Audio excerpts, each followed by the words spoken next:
Hey, good morning, friends and loved ones, both. Hey there, I'm here at Cova, savoring my last few days in Portland, and just what an amazing day.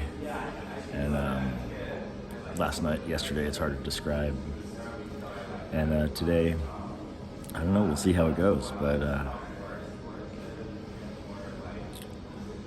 this one doesn't have a title. I just can't seem to figure it out, and I'm just like, well, I'm okay with that. Must be growing up. Again, with the morning tears, flooded with joy, waking up in my cluttered camper in my unmade bed. I lay that old tattered orange and yellow comforter down and didn't bother to put pillowcases on the pillows. I sleep on top of the electric blanket. 2 days isn't enough time to make up the bed and pack and unpack. I look at the two smooth stones that I carry with me, that I'd set by my glasses case and the medicine on the side of my bed. I peruse the photos from last night. I recall the loving conversation I had with Thea.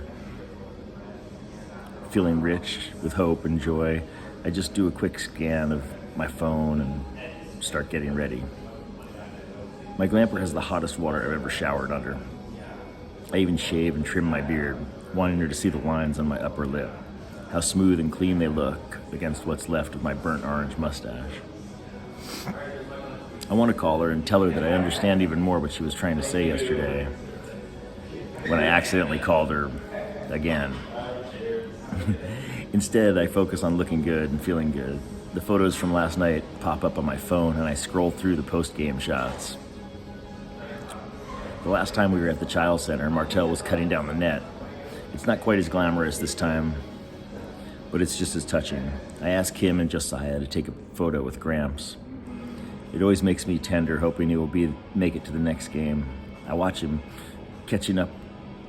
Martell catching up with his old friends. They're joking around about something. I can't figure out exactly what it is, but I'm happy.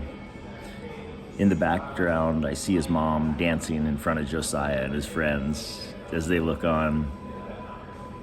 Her ex is talking to my dad. The security guard is kind of crunching our precious moments together, trying to act like she gives a shit.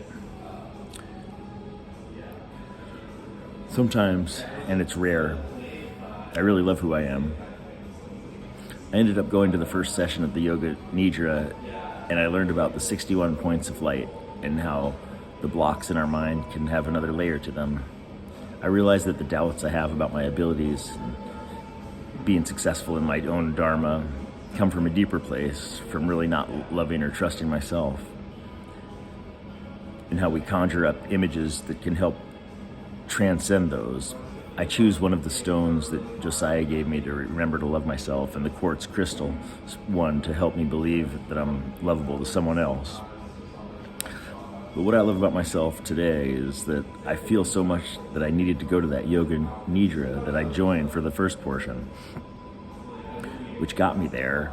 And then afterwards, I realized that if I continued on for the next few days, I would miss out on so much precious time with my dad, and I wouldn't be able to pick up Nimi and bring him to the game.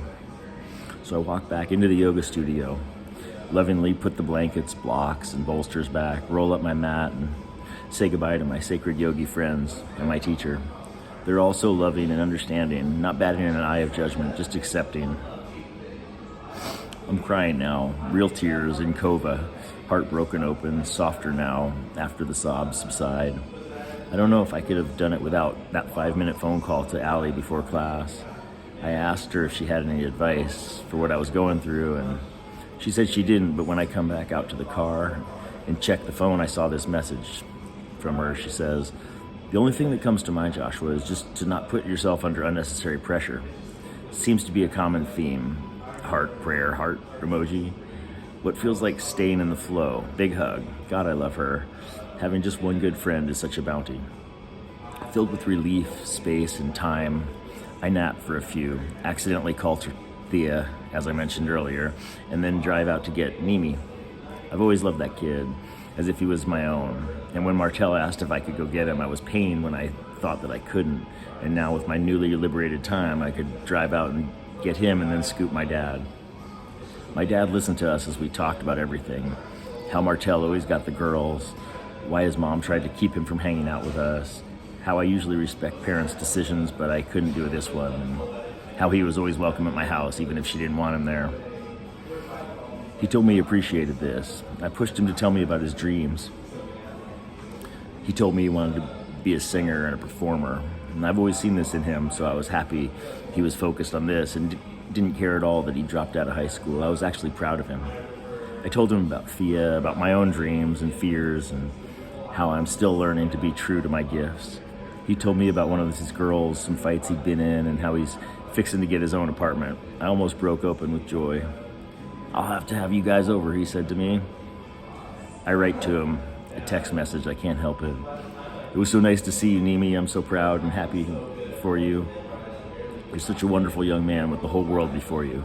Please share a reel of you singing your best shit, and if you want, I'll share it with some folks when I'm down in LA. Let's get you on the stage where you belong. Big love, young Padawan, Jay-Z."